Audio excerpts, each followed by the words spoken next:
Hello everyone, this is English Language Made Simple and welcome to this edition of Parts of Speech.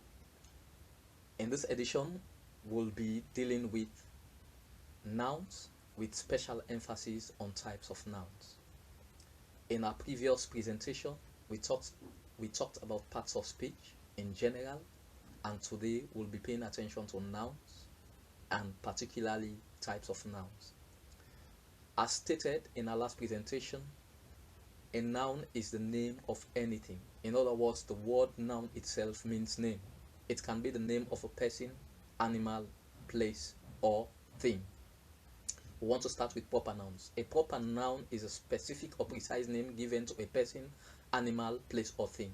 In other words, it is the actual name of a person, animal, place, or thing.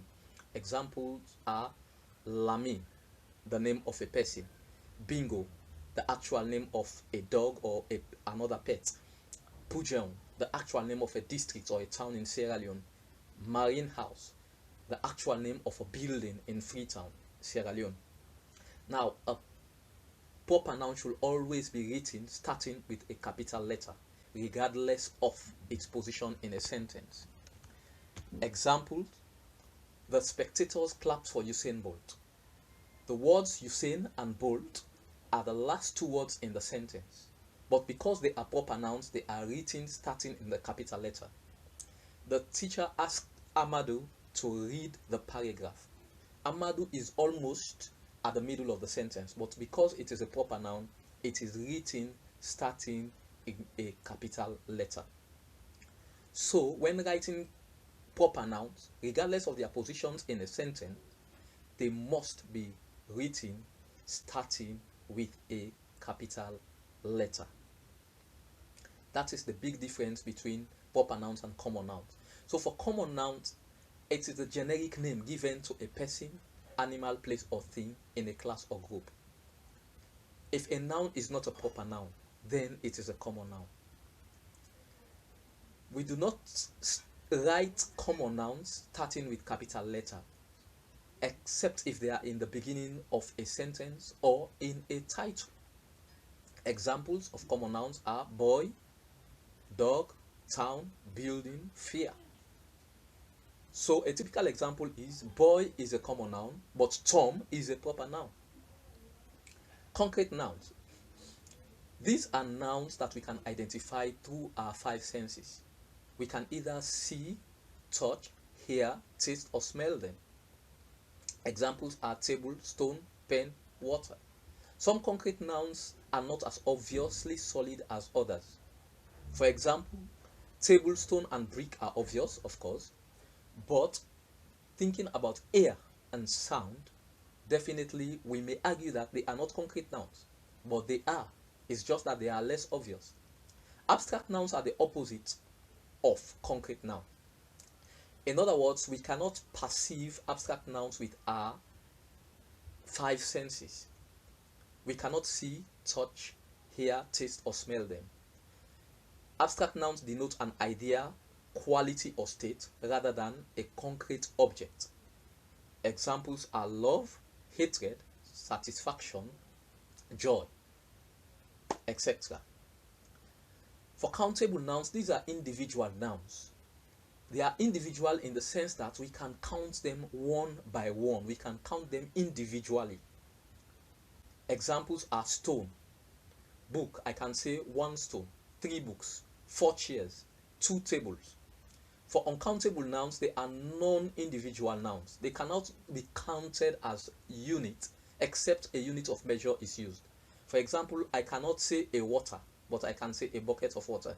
I cannot say a oil, but I can say a bottle of oil. I cannot say a sand, but I can say a truck of sand. For compound nouns, they are nouns that are made up of 2 or more words. They can be closed compound nouns, for example, pickaxe, handbag, toolbox, toothpaste. These are called closed compound nouns because in writing them, there is no space between the 2 words that make up the nouns. For example, for pickaxe, there is no space between pick and axe. They can be hyphenated compound nouns. For example, film strip, songbook, father-in-law. In other words, hyphens are used to link the different words that make up the compound nouns. In other cases, they just stand apart. So they are called open spaced compound nouns. For example, post office. You find out that the word post and the word office are not joined together. There is a space in between them. Swimming pool, gatekeeper are other examples. For animate and inanimate nouns, an animate noun is anything that lives or breathes. In other words, a living thing is an animate noun. Girl, lizard, king, lion. A noun that is not animate is an inanimate noun. In other words, it does not live or breathe. For example, a house, a road, a table. They do not live, neither do they breathe. So they are inanimate nouns. Sometimes we can easily use an inanimate noun to form an animate noun. For example, the dance, we can just add some letters and it becomes the dancer. The dance is inanimate, it's not a living thing, but then the dancer is a living thing. It is animate. The walk also can become the walker, which is animate. For possessive nouns, they are nouns that are closely linked to another noun, or it's a noun, if I put it in the singular, it is a noun that, a possessive noun is a noun that is closely linked to another noun by an apostrophe. For example, Alima's car. This simply means the car belongs to Alima. Or we say Alima possesses the car. Alima there is a noun. The word car there is also a noun. But what connects them is the apostrophe. In forming possessive nouns, the apostrophe is placed immediately after the name of the owner. For example, if we say the boy's toy, this means the toy belongs to a boy. But if we say the boy's toy, this means the toy belongs to two or more boys. Please take note of the position of the apostrophe in the two examples. In the first one, the apostrophe comes immediately after the word boy, whilst in the second, it comes after the word boys. For collective nouns, a collective noun is a collection of countable nouns of the same nature. In other words, they are all of the same makeup. Right, for example, a flock of sheep, a bunch of grapes. Hive, we can say a hive of bees.